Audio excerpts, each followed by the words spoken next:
तो मोदी पाकिस्तान को फिर जंग की धमकी दे रहा है और कहता है कि भारतीय फौज 7 से 10 दिन में पाकिस्तानी फौज को शिकस्त देने की सलाहियत रखती है। इस पर मैं ये सिर्फ ये कहूंगा कि विंगी लता पुलिस मुकाबले। लेकिन मोदी को एक बात जरूर याद रखनी होगी कि भारत के 400 शहर ऐसे हैं जिनकी आबादी 1 लाख से ज्यादा है और ये शहर पाकिस्तान से चंद मिनटों के निशाने पे। जब आपने अटैक नहीं करना होता तो आपका मोड जो होता है वो बिल्कुल डिफरेंट होता है डिफेंस में। आप जब डिफेंसिव मोड में होते हैं और अपने ऊपर अटैक को आपने बचाना होता है तो एक तयशुदा बात है कि 6:1 जो है उसके रेशो से भी आप करते हैं तो जो हमलावर होता है उसको बहुत शदीद नुकसान होते हैं। मुझे ज्वाइन किया जनाब जनरल अमजद शुएब ने, हमारे दोस्त हैं, दफाई तजियाकार हैं, किसी तारुफ के मोहताज नहीं है। मुझे आपसे पूछने की जरूरत नहीं है कि हमारी क्या प्रिपेयर्डनेस है, मुझे पता है अल्हम्दुलिल्लाह कि हम मुंह तोड़ जवाब देंगे, लेकिन मोदी क्यों इस तरह की। अब क्या पुलवामा के बाद जो इन्होंने अटैक किया था बालाकोट पे, क्या हमने पूरी दुनिया के सारे सफीर वगैरह ले जाके दिखाया नहीं कि ये क्या है वहां पे, और बाद में फिर ये कहते रहे कि हमने टेररिस्ट कैंप जो है वो उड़ा दिए, तो हमने फिर लोगों को जाके दिखाया, लेकिन वो सच को देखना नहीं चाहते, सुनना नहीं चाहते। लिहाजा अब दिल्ली के इलेक्शन में मोदी को आप देखेंगे कि इस चीज की तरफ से कुछ ना कुछ फायदा होगा और वो इस तरह के और बयान देगा। देखिए ये 3.2 ट्रिलियन डॉलर की इकोनॉमी है, 845 अरब डॉलर का वॉल्यूम ऑफ ट्रेड है, 330 अरब डॉलर की एक्सपोर्ट है, 514 अरब डॉलर की इंपोर्ट है। मुबशर साहब, दुनिया उनके नरेगे में है, उनके कब्जे में है। देखिए वो हिंदू हैं, नॉन मुस्लिम है, यूरोप अमेरिका सारा नॉन मुस्लिम है। और एक बात ध्यान में रखिए, आप अक्सर कहते हैं अब तो वो OIC के ऑब्जर्वर भी हैं, ऑर्गेनाइजेशन ऑफ इस्लामिक कंट्रीज के। वजह क्या है? 50 अरब डॉलर की एक्सपोर्ट है UAE के साथ, 27 अरब डॉलर की सिर्फ सऊदी अरेबिया के साथ। आपकी टोटल एक्सपोर्ट 24-25 अरब डॉलर। तो ये भी ज़हन में रखें कि इंडिया की इकोनॉमी एक हकीकत है। ट्रंप का इजराइल और फलस्तीन के लिए अमन मंसूबे का जो ऐलान है, फलस्तीन की मुखालफत के बावजूद अमरीकी सदर डोनाल्ड ट्रंप जो है उसने मशरिक वुस्ता में उसको 81 पेज की डॉक्यूमेंट दिया और उन्होंने कहा यह हो के रहेगा।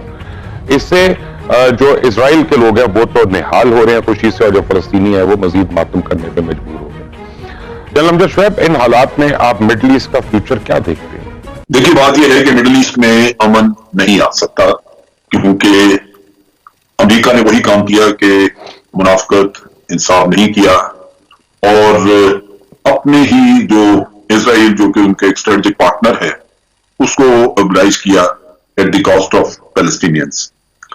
अब लाजमी बात है फलस्तीनियों ने तो फलस्तीनियों के साथ तो मुशावरत हुई नहीं और उन्होंने पहले से ही बाइकआउट किया था। उन्होंने पहले से कह दिया था कि ट्रंप से इंसाफ की तवक्को नहीं। ये बिल्कुल इसी तरह जैसे हमारे कश्मीर के मामले में वो अक्सर कहते रहते हैं कि मैं सालिसी के लिए तैयार हूं।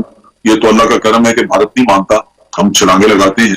अगर आज कश्मीर के मामले में उससे सालिसी कराई जाए तो वो बिल्कुल इसी तरह भारत को नवाजेगा, भारत की खिदमत करेगा, उनके हक में फैसला करेगा और पाकिस्तान हाथ मलता रह जाएगा। अब चीज ये है कि अमन तब आए अगर इंसाफ के मबनी को हल निकाला जाता। यूनाइटेड नेशन ने मगरबी किनारे की तमाम बस्तियां गैर कानूनी करार दी, लेकिन आप देख लें कि उसको ट्रंप साहब ने कहा जी नहीं बोलेंगी, 4 साल का एक वक्फा दिया, लेकिन फिर उनके पास ही यरूशलेम 1967 से पहले फलस्तीनियों के पास था उसका मशरकी हिस्सा, लेकिन आज वो यरूशलेम जो है वो अनडिवाइडेड कैपिटल उसका बना दिया गया। इसराइल का कह दिया जी वो होगा। अब गोलान हाइट्स भी उनके पास चले गई। सब कुछ जिन चीजों के ऊपर इजराइल ने जंग में गासिबाना कब्जा किया, अगर वो इंसाफ की रूह से उनको वापस नहीं मिलती फलस्तीनियों को या अरबों को, तो मसला तो वही का वही रहा। और उनको ये कह रहे हैं कि जनाब हम आपको 2 हिस्सों में जगह दे देंगे और वो फलस्तीनी जो है वो पहले से बड़ी जगह ले लेंगे और फिर उनको टनल्स के जरिए और पुलों के जरिए जोड़ दिया जाए। फिर अल्टीमेटली सिक्योरिटी भी उनके पास नहीं होगी। तो जिस मुल्क की या जो रियासत होगी जिसके पास अपनी फौज नहीं, उसको इजाजत नहीं होगी फौज की जो अपनी सिक्योरिटी इजराइल से करवाएगी, तो उसकी सॉवरेनिटी कहां होगी? क्या वो इस तरह की रियासत कबूल करेंगे फलस्तीनी? उन्होंने तो पहले रिजेक्ट कर दिया, लेकिन अमन तो तब आए अगर आप इंसाफ पे मबनी एक फैसला कर देते और वो दोनों को कबूल होता, इस वजह से कि इंसाफ होता उसमें। अब आपने इसमें रियाकारी की, एक को फायदा पहुंचा रहे हैं, दूसरे को नुकसान कर रहे हैं। तो मेरा नहीं ख्याल कि फलस्तीन का जो झगड़ा है उसका कोई हल निकल आया है और ये सोचा जाए कि अब वहां पे अमन हो जाएगा। बाकी यह है कि अरबों से तवक्को नहीं है कि वो फलस्तीनियों की सबका साथ देंगे। आपने देखा वो अपने मुफादात की रोशनी में चलते हैं। राइट। नतीजा ये कि वो जो पुराने वक्तों में था कि अरबों की सपोर्ट से फलस्तीनी को खड़े हों, वो तो नहीं होगा। लेकिन फलस्तीनी अपनी जंग लड़ते रहेंगे और उसमें हिजबुल्लाह वगैरह लबनान ये उनकी मदद करेंगे और ये किस्सा खत्म नहीं होगा, ना अमन होगा और ना ही फलस्तीनियों को मुल्क मिलेगा। देखिए हारिस, मुझे हैरानी जिस बात की है ना, and correct me if I am wrong, फलस्तीन की आबादी जो है ना वो दो बेसिकली मजाहिब में डिवाइडेड है, मुसलमान है और मसीही हैं, यानी क्रिश्चियन कम्युनिटी भी ऑलमोस्ट, मैं आपको बताऊं, मोर और लेस वो इक्वली हैं। अब ये क्या वजह है कि मुस्लिम्स चाहे कमजोर हों, चाहे लाचार हों, चाहे वो जुबानी कलामी लड़ते हों फलस्तीन के लिए, लेकिन आप और हम और हर एक जो है वो आवाज तो उठाता है। लेकिन क्रिश्चियन वर्ल्ड में मैं कहीं पे भी नहीं देखता कि जो वहां पे क्रिश्चियंस मारे जा रहे हैं, जो उनके साथ भी क्योंकि ज्यादतियां हो रही हैं, तो उनके लिए तो कोई आवाज नहीं उठाते। Why can't Muslims and the Christians for once stand up together and ये मसला हल हो जाएगा। देखिए क्रिश्चियन इसलिए नहीं उठाते हैं, क्रिश्चियन तो वो पूरी अमेरिकन तो सारे क्रिश्चियन है, देयर इंटरेस्ट उनका है अल्टीमेटली दोनों के, उनको कोई प्रॉब्लम इतनी ज्यादा नहीं होगी। और इश्यू है पैलेस्टीनियन मुस्लिम्स का। सेकंड देखिए मोहसिब, एक और बड़ी इंपॉर्टेंट बात है, ये कौन सी दुनिया में देखा गया है कि आपने अमेरिका ने और इजराइल ने बैठ के सारा पीस प्लान बना लिया and they are out, Palestine तो पूछा ही नहीं गया what is this peace plan and why this has been made इस वक्त जब ट्रंप की इंपीचमेंट होने वाली है। नेतन्याहू को 2 दफा वोट नहीं मिल सका प्राइम मिनिस्टर बनने का, 9 मार्च में दोबारा आ रहा है, एक उसको भी वो कैश करने की बात है।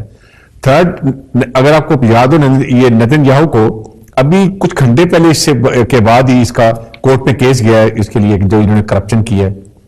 फिर अब प्रेसिडेंट अब्बास ने बड़ी क्लियर बात कर दी उठा के, उन्होंने कहा जी कि ये पैलेस्टीन नॉट सेलेबल, उसके बाद हमारे राइट भी कोई नहीं खरीद सकता और ये कॉन्फ्रेंस इनके खिलाफ।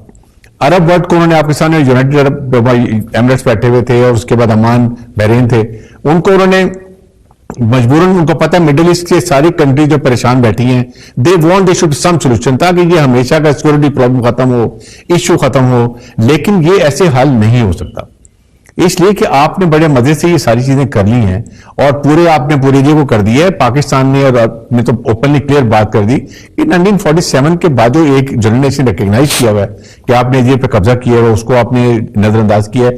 Who is America to decide where United Nation and why United Nation was made. आपने फर्स्ट वर्ल्ड वॉर के बाद अरब आपने एक बनाई लीग ऑफ नेशंस कि चलो जी अब सेकेंड वर्ल्ड वॉर ना हो, सेकेंड वर्ल्ड के बाद आपने बनाई यूनाइटेड नेशन के चले अब ना हो, तो where are we are heading, क्या इसका पर्पज है यूनाइटेड नेशन? कोई अगर अपने यूनिलेटरल डिसीजन लेने हैं और अपनी मर्जी डिसाइड करने हैं और फिर आप उनको बिल्कुल वो कर दें कि आप कहेंगे ये 50% फालतू एरिया दे रहे हैं, $50 बिलियन दे रहे हैं और उनको हमेशा के लिए खत्म कर दें, जो कि एक बैतुल मक़दिस की बात है। और आप कह रहे हैं undisputed Jerusalem it will be the capital of Israel और ईस्टर्न में आप उनको लाके दे रहे हैं, तो ये किसने आपको ऑथराइज किया है? The fault is lies with the Muslim countries, they are right. हमें अनडिवाइड कर दिया, डिवाइड करके रखा हुआ है कि जी ये आपस में लड़ते रहे, कमजोर बना दिया। हम कमजोर हो गए, मॉरली कमजोर हो गए हैं। सेम थिंग भारत अमेरिका है और पाकिस्तान गालिबन भूटान है, चाहे चुनाचे जो जी चाहे वो कर सकते हैं। नतीजा ये है कि जब भी कोई वाकया होता है और पाकिस्तान पे इल्जाम लगाया जाता है तो उनके अवाम की तरफ से जो मुतालबा शुरू हो जाता है कि जनाब पाकिस्तान को सबक सिखाया है, तो ये एक जहनियत बना दी गई है और इस पे वो थ्राइव कर रहे हैं। और गालिबन हिंदुस्तान के अवाम यानी जो हिंदू तबका है वहां पे, वो सुनना भी यही चाहता है, उनके कानों में यही चीज जो है ये एक रस घुलती है जिससे वो खुश होते हैं और वो दूसरे तरफ का